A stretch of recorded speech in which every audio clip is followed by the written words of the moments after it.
오늘은 많은 분들이 궁금해하시고 또 어떻게 하면 부담을 줄일 수 있을까 고민하시는 바로 이 건강보험료에 대한 이야기를 나눠볼까 합니다.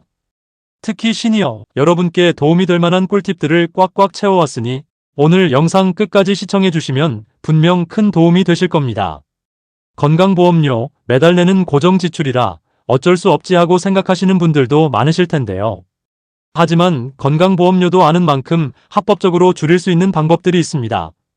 오늘 이 자리에서 그 모든 궁금증을 해결해 드릴게요. 자, 그럼 바로 시작해 볼까요? 1. 내 건강보험료는 어떻게 계산될까? 먼저 내 건강보험료가 어떻게 계산되는지 그 기준부터 알아야겠죠? 건강보험 가입자는 크게 직장가입자와 지역가입자로 나뉩니다. 직장가입자는 회사에서 받는 보수월액을 기준으로 보험료가 부과됩니다. 2025년 기준 건강보험료율은 7.09%로 이 금액을 회사와 내가 반반씩 부담하죠. 그리고 연 2천만 원을 초과하는 금융소득, 임대소득 같은 보수 외 소득이 있다면 이 부분에 대해서도 추가 보험료가 부과될 수 있습니다. 중요한 건 식대나 자가운전 보조금 같은 비과세 소득은 보험료 산정 대상에서 제외된다는 점입니다. 이 점을 잘 활용하는 게 중요하겠죠? 다음은 지역가입자입니다. 시니어분들 중에는 직장에서 퇴직하시고 지역가입자로 전환되는 경우가 많으실 텐데요. 지역가입자는 직장가입자보다 보험료 산정 기준이 훨씬 복잡합니다. 소득뿐만 아니라 내가 가진 재산, 심지어 자동차까지 점수화해서 보험료를 매깁니다. 2025년 기준 지역가입자의 건강보험료 산정 시 적용되는 1점당 금액은 208.4원입니다. 소득은 사업소득, 이자소득, 배당소득, 근로소득, 연금소득 등 다양한 소득을 합산하고 재산은 주택, 건물, 토지, 전월세 보증금 등을 평가하죠. 특히 재산의 경우 2024년부터 재산보험료 산정 시 1억 원이 공제되어 부담이 줄어들었습니다. 자동차는 사용연수나 배기량 등에 따라 점수가 매겨지지만 오래된 차량이나 생계형 차량은 보험료 부담이 많이 줄어든 상태입니다. 지역가입자 보험료 줄이는 특급 전략. 이제 본격적으로 보험료를 줄이는 방법을 알아볼까요? 먼저 지역가입자분들을 위한 팁입니다. 소득 및 재산 변동 시 보험료 조정 신청. 혹시 올해 소득이 갑자기 줄거나 부동산을 처분하는 등 재산에 큰 변화가 있으셨나요? 그렇다면 가만히 계시지 말고 건강보험료 조정 신청 제도를 활용하세요. 사업 폐업, 휴업, 퇴직 등으로 소득이 줄었거나 집을 팔거나 전월세 보증금이 줄어드는 등 재산 변동이 있었다면 건강보험공단에 조정 신청을 할 수 있습니다. 일반적으로 7월에 전년도 소득이 반영되어 보험료가 조정되지만 이렇게 변동이 생긴 경우에는 즉시 신청하여 다음 달부터 줄어든 보험료를 납부할 수 있습니다. 필요한 서류는 소득 정산 동의서, 폐업 사실 증명, 퇴직 증명서 등이 있으니 미리 확인하시고 준비하시면 좋습니다. 재산 매각 시 즉시 신고. 특히 재산을 매각했을 때는 재산세 과세 자료가 공단에 반영되기까지 시간이 걸릴 수 있습니다. 매각 후에는 반드시 공단에 즉시 신고해서 보험료가 빨리 조정될 수 있도록 조치하세요. 저소득층 및 특정 대상 감면 혜택 확인. 내가 혹시 저소득층이거나 장애인 혹은 국가유공자 등 특정 대상에 해당하는지 확인해 보세요. 건강보험공단에서는 이러한 분들을 위해 다양한 감면 혜택을 제공하고 있습니다. 장애인. 등록 장애인은 소득 및 재산 기준을 충족할 경우 보험료를 20%에서 30%까지 감면받을 수 있습니다. 만성질환자, 한부모 가족, 고령자. 일부 지방자치단체에서는 65세 이상 어르신, 만성질환자, 한부모 가족 등 특정 저소득 시니어 가구에 대해 건강보험료를 지원하고 있습니다.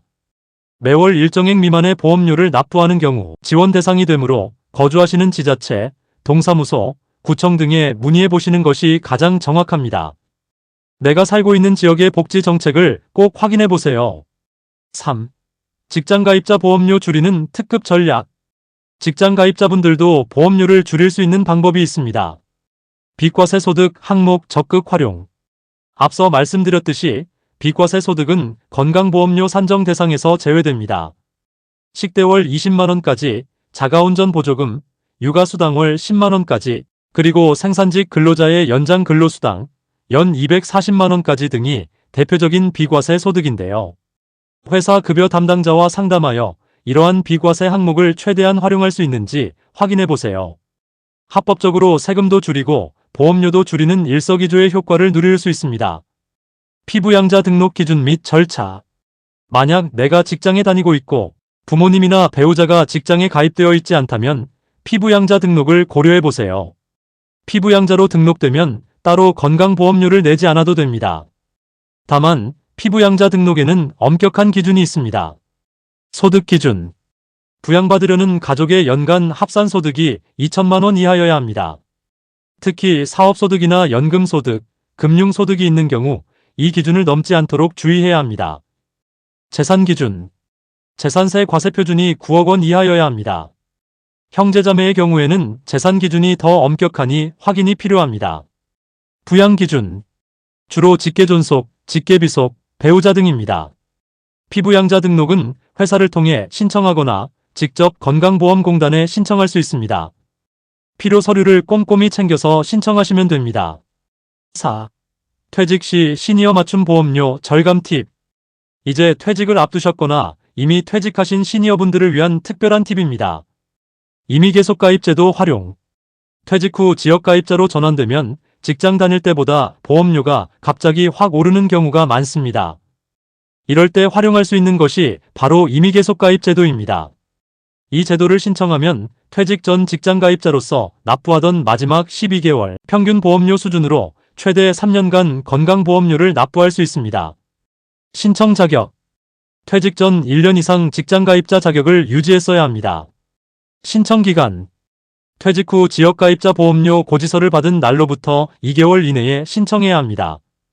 이 기간을 놓치면 신청할 수 없으니 꼭 기억하세요. 기간. 최대 36개월까지 가능합니다.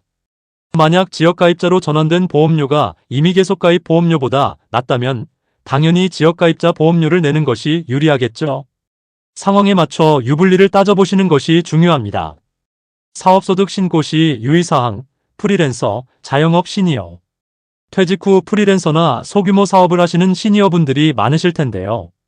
사업소득은 지역 건강보험료 산정의 주요 기준이 됩니다. 소득 감소 시 보험료 조정 정산 신청. 만약 사업 실적이 줄어들거나 휴업, 폐업 등으로 소득이 크게 감소했다면 소득부과 보험료 조정 정산 제도를 활용하세요. 현재 납부하는 보험료를 줄이고 나중에 실제 소득을 기준으로 정산하는 제도입니다.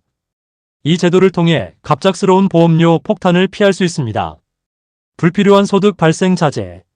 특히 연금 외에 다른 소득, 이자, 배당, 사업, 근로, 기타 소득이 있다면 이 소득들이 합산되어 보험료를 올릴 수 있다는 점을 항상 염두에 두셔야 합니다. 연금소득의 보험료 반영 비율. 공적연금, 국민연금, 공무원연금 등의 경우 연금소득의 30%만 건강보험료 산정 시 소득으로 반영됩니다. 따라서 연금 외에 다른 소득을 줄이는 것이 건강보험료 절감에 더 효과적일 수 있습니다. 5. 공식정보 활용은 필수. 국민건강보험공단. 건강보험료에 대한 가장 정확하고 최신 정보는 바로 국민건강보험공단에서 얻을 수 있습니다.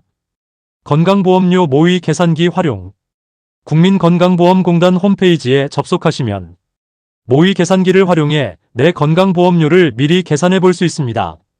소득, 재산, 자동차 정보 등을 입력하면 예상 보험료를 확인할 수 있으니 궁금할 때마다 활용해 보세요. 홈페이지 접속 민원 서비스 개인 민원 보험료 모의 계산. 자주 묻는 질문 및 온라인 상담. 궁금한 점이 있다면 자주 묻는 질문을 찾아보거나 온라인 상담 게시판을 통해 직접 질문을 남길 수 있습니다. 챗봇 상담도 가능해서 24시간 언제든 궁금증을 해결할 수 있습니다. 홈페이지 접속 국민소통 참여 상담 문의. 고객센터 전화 상담. 가장 빠르고 정확한 답변을 원한다면 국민건강보험공단 고객센터로 전화하세요.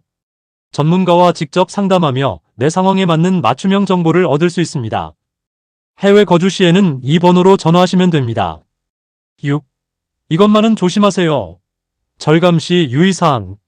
건강보험료를 합법적으로 줄이는 것도 중요하지만 잘못된 정보나 불법적인 방법에 현혹되지 않도록 주의해야 합니다.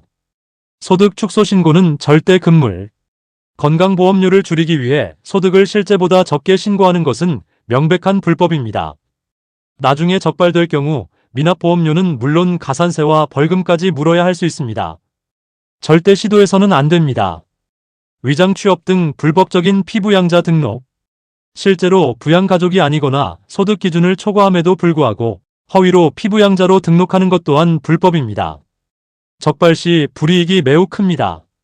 섣부른 재산 처분은 신중하게. 건강보험료를 줄이기 위해 무리하게 재산을 처분하는 것은 오히려 더 큰 손해로 이어질 수 있습니다.